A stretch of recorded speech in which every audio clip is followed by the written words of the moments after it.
실력은 당연히 중요하고요. 근데 현실에서 그 실력을 보이게 만들고 연결시키고 기회로 바꾸는 능력이 필요해요. 그걸 어떤 사람은 정치라고 부르는 거고 어떤 사람은 관계의 능력이라고 부릅니다.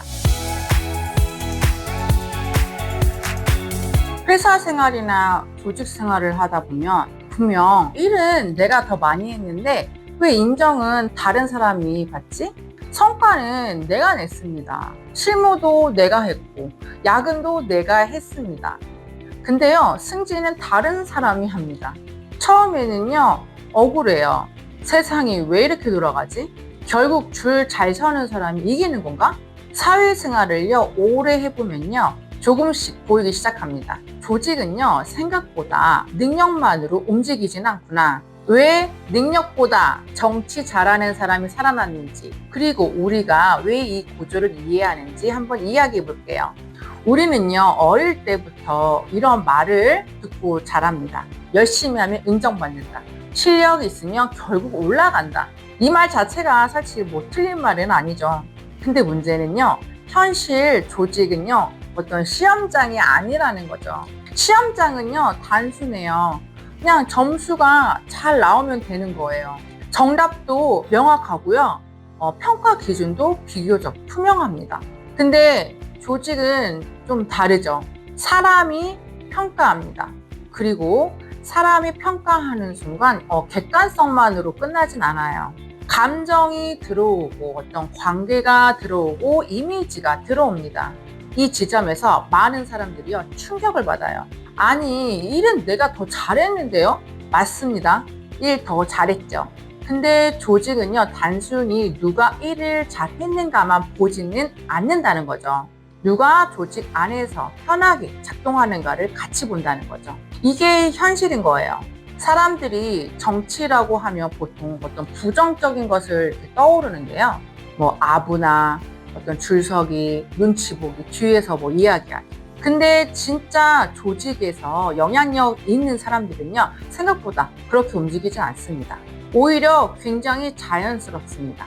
회의에서 누가 결정권자인지 알고 어떤 타이밍에 말을 해야 되는지도 알고 어떤 말은 사람 앞에서 해야 하고 어떤 말은 뒤에서 해야 하는지를 압니다.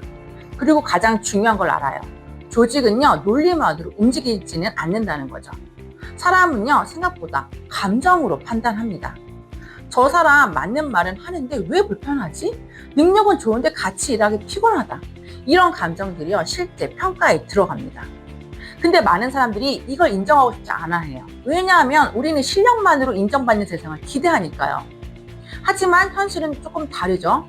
예를 들어볼게요. 실력은 정말 좋은데 회의 때마다 분위기를 깨는 사람이 있어요. 상사 말 틀리면요, 바로 지적하고 팀원 의견도 너무 강하게 눌러버립니다. 틀린 말은 아니죠. 오히려 맞는 말일 수 있어요. 근데 조직 입장에서는요, 되게 피곤한 거예요. 반대로 실력은 조금 부족해도 소통 잘하고 분위기 잘 조율하고 사람을 연결을 잘하는 사람이 있어요. 이 사람은요, 조직 안에서요, 오래 살아남을 가능성이 높습니다. 왜냐하면요, 조직은 혼자 일하는 시스템이 아니라 사람들과 사람이 연결된 구조이기 때문인 거죠. 특히 중요한 건요, 조직은 완벽한 객관적 시스템은 아니라는 거죠. 많은 평가가요, 숫자로 딱 떨어지진 않습니다. 결국 사람의 판단이 개입이 됩니다. 그리고 판단이 개입이 되는 순간 인지와 이미지가요, 엄청 중요해지는 거예요. 같은 성과를 내도 어떤 사람은 와, 역시 믿음직하다가 되고 어떤 사람은 근데 좀 같이 일하기 불편해. 이 차이가 생각보다 엄청 크거든요. 왜냐하면 사람들은 성과보다 인상을 더 오래 기억하기 때문이에요. 실제로 사람들은요, 이야기를 기억합니다. 저 사람 일 잘해. 저 사람 믿을 수 있어. 같이 일하면 편해. 이런 이미지가 남는다는 거죠. 그래서 정치 잘하는 사람들은요, 자기 성과를요, 그냥 묻히게 두지 않아요. 그렇다고 대놓고 자랑하는 것도 아니에요. 자연스럽게 보여줍니다. 이번 프로젝트는 이런 방향으로 정리했습니다. 이 부분은 이런 문제로 해결하려고 했습니다. 이 차이가 굉장히 크거든요. 능력 없는 과장은요, 문제예요. 반대로 성과를요, 아무도 모르게 만드는 것도 문제입니다. 그리고 사회생활을 해본 사람들은 다 알아요. 중요한 결정은 회의실 안에서만 이루어지지는 않습니다. 사실 분위기는요, 밖에서 정리되는 경우가 많죠. 왜 그럴까요? 결정은요, 논리만으로는 움직이지 않기 때문이에요. 신뢰, 친밀도, 심리적 안정감, 이게 굉장히 크게 작동합니다. 결국 사람은요, 불편한 천재보다는 편한 전문가를 선택하는 경우가 많다는 거죠. 이건 회사만 그런 건 아니에요. 사업도 똑같고 인간관계도 똑같습니다. 브랜드도 마찬가지입니다. 제품 좋다고 무조건 팔리진 않습니다. 신뢰, 이미지, 분위기, 세계관, 이게 붙어야 움직입니다. 사람도 똑같아요.